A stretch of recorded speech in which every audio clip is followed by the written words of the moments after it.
Good morning, everyone. Welcome to our Grand Rounds series in the Department of Surgery.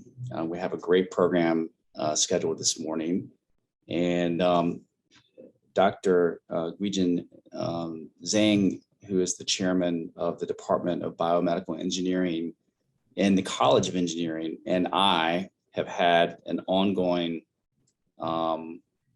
dialogue and initiative around innovation and how to advance innovation, both in the College of Engineering and the College of Medicine, specifically in the Department of Surgery.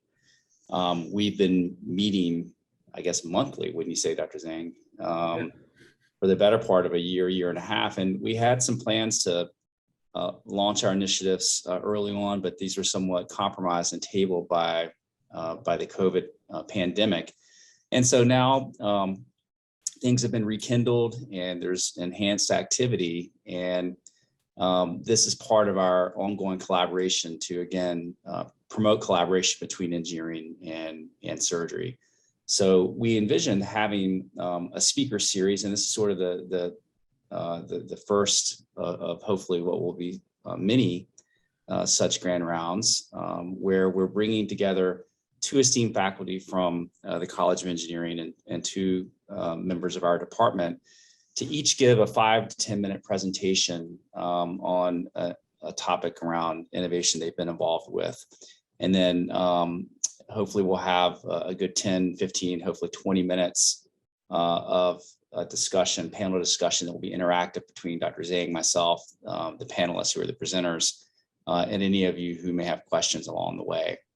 Ultimately, we hope to enhance our collaboration between our respective departments and have engineers coming into the College of Medicine and embedding with surgeons to look for engineering solutions to clinical problems. I think Dr. Zhang coined that term. I think that really encapsulates our shared interests very well.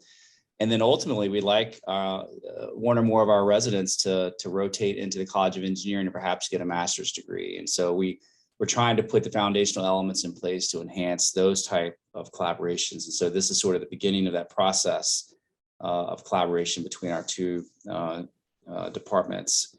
Dr. Zhang, I'll turn it over to you for any other comments, and then perhaps you could introduce your two faculty. I'll introduce my two faculty, and then we'll get started. So I'll turn it over to you. Okay. Thank you, Barry. I actually don't have much to add to it. Basically, you captured very well. One thing I just want to echo is this is the new beginning. This is actually the beginning of many similar events to come. So I really think that at least both our department faculty are all eager to collaborate more to really advance engineering medicine on UK campus. So you want me to go ahead to start introduce our first speaker? Yeah, why don't we do it that? We'll go one by one. So we're going to alternate. We figured we'd go engineering, surgery. And so that's sort of the format we put forth. That's great. So why don't you lead off? Yep. Yeah, let me introduce the first speaker, who is from BME department, Dr. Guoqiang Yu. He has been here for over decades. He has been actively funded by many funding programs, particularly NIH.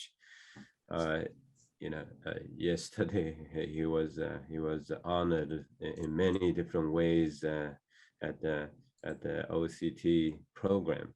So I don't want to cut his time. So Guoqiang, why don't you just start putting up your slides?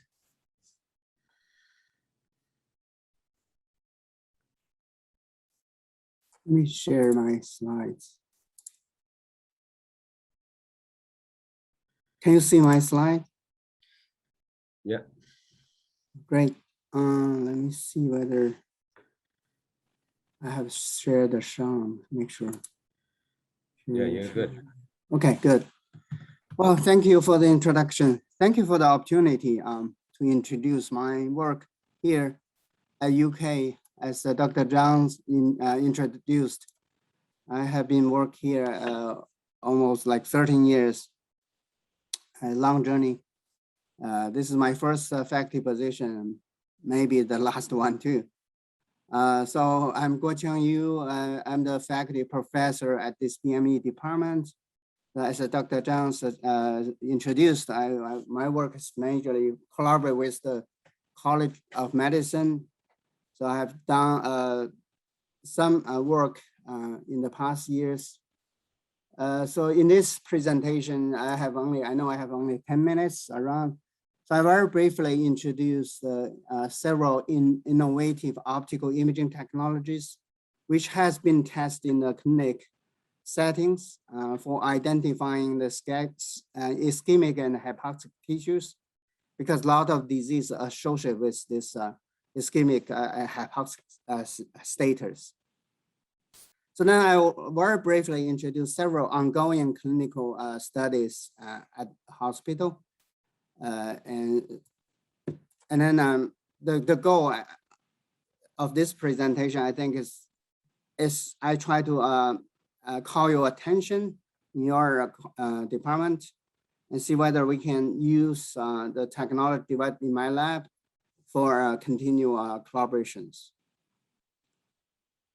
So what I'm doing is actually, I use the near-infrared light, which is not visible to your eye, but can be catch up by photo detectors, by the cameras and optical and electronic component.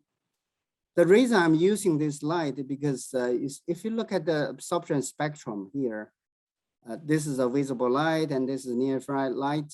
So you can see the major absorbers in this near-infrared range, this so-called physiological window. The major absorbers like the hemoglobin and water absorb the light at this wavelength range, at this color range. It's relatively low. So the light can actually penetrate through the deep tissues. Like if you place source and detector on the surface of the tissue, and the light can go into the tissue up to several centimeters. So we can use this light to probe or detect the optical properties of the tissues non-invasively, because there's no side effect compared with X-ray and other things. It's totally non-invasive. And as long as you control the light intensity, it will not cause any side effect. Right? So what we are measuring as using the near-infrared light, we are measuring the tissue absorption, scattering, blood oxygenation information by measuring the absorption changes in different spectrum, right? And we also tracking the red blood cell motion inside the tissue, inside the microvasculature using the light. So that's related to blood flow. And sometimes we also inject the fluorescence dyes to the tissue to enhance some contract of the disease, like cancers, right? And so try to detect tissue optical properties and abnormal status of oxygen flow and fluorescence concentrations. Again, the goal is try to determine the tissue hypoxia and the ischemia. So the advantage using this technology, as I mentioned, is non-invasive light. The measurement is very fast and continuous. You can monitor for hours and days, and can be used for measure animals and humans. We can control the measurement scale. And multimodality measurement, we can measure multiple function parameters. The instrument is portable. We can move to the bedside. And now I'm going to introduce several applications.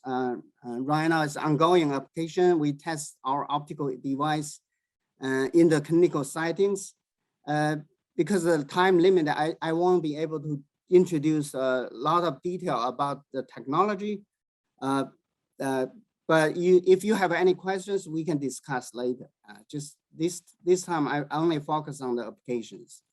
So this is one study. We actually developed a non-contact imaging optical imaging tool, which can imaging of this mastectomy skin flaps during surgery.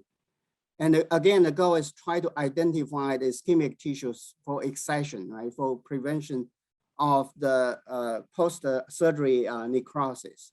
So this work has been done with Dr. Wang and Alicia. We also get a patent with it.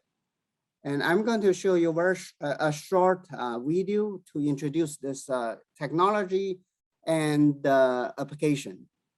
This video was made for my grant application purpose. We can, as you know, like we can attach a video, short video for grant application. Unfortunately, we actually got this grant recently this year.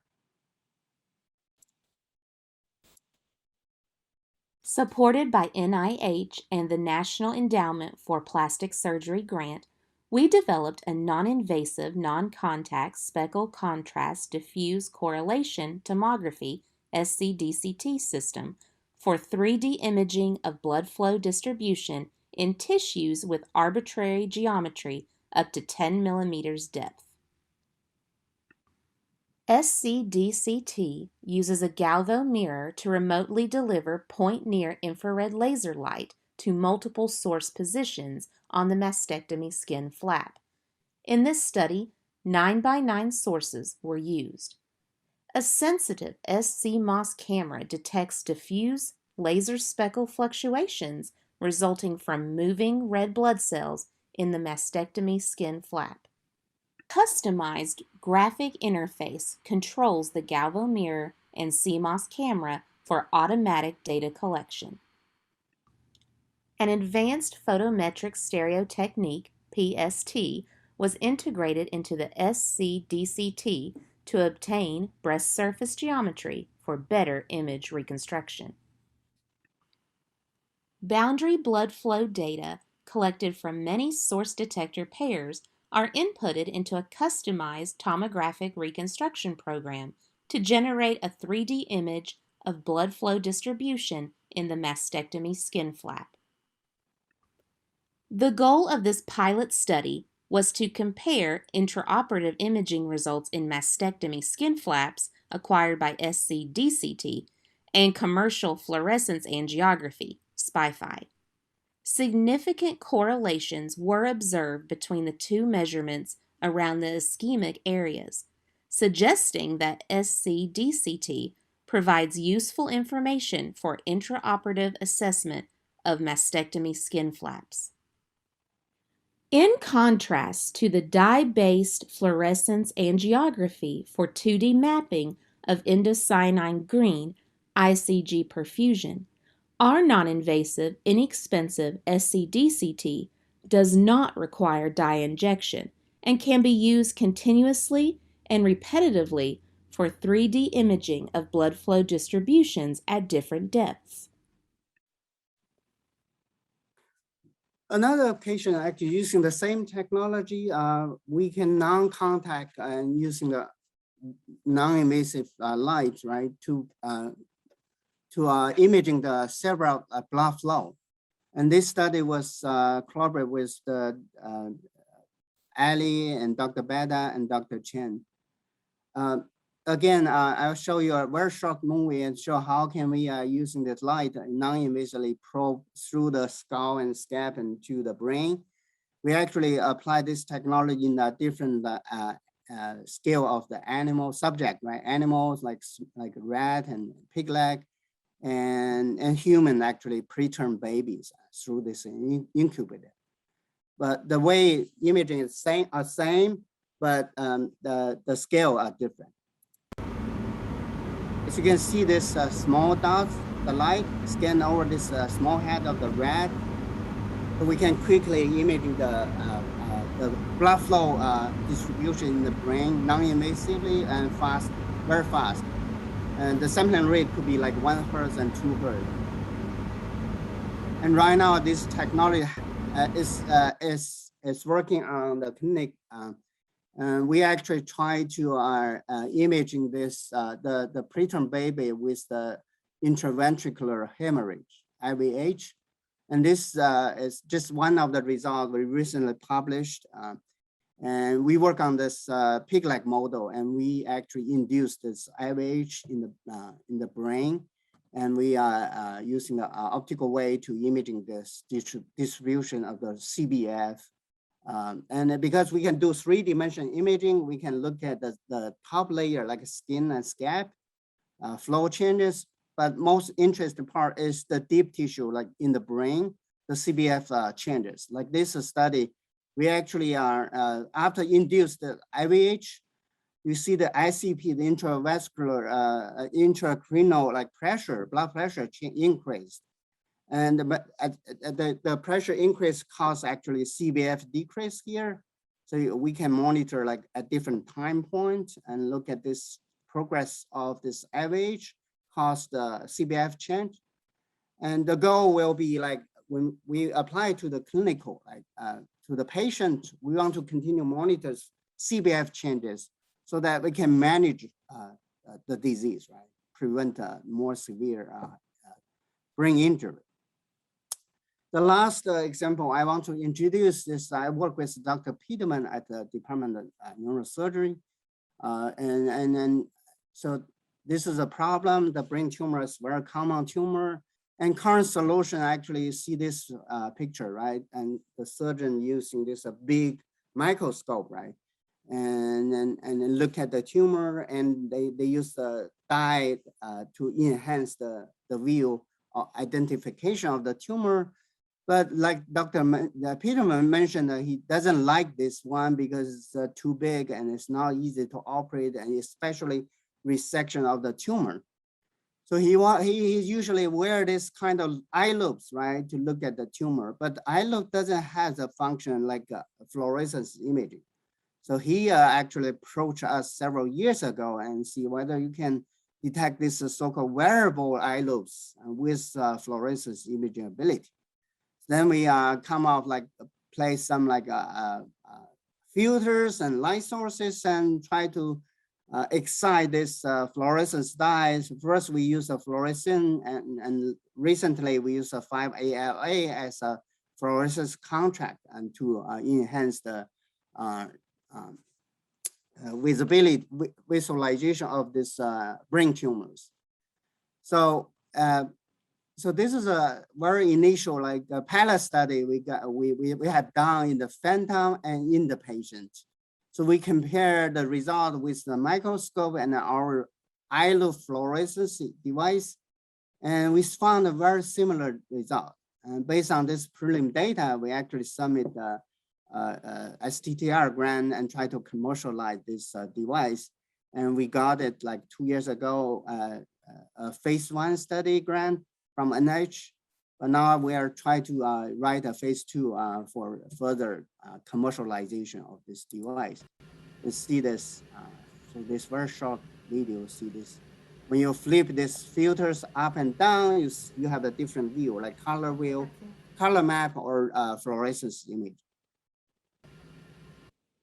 So lastly, I want to thank you to my clinical collaborators. As you can see, so many people work with our team, trying to solving the real practical like clinical problems. I don't have time to mention all this study result. If you're interested, we can discuss later.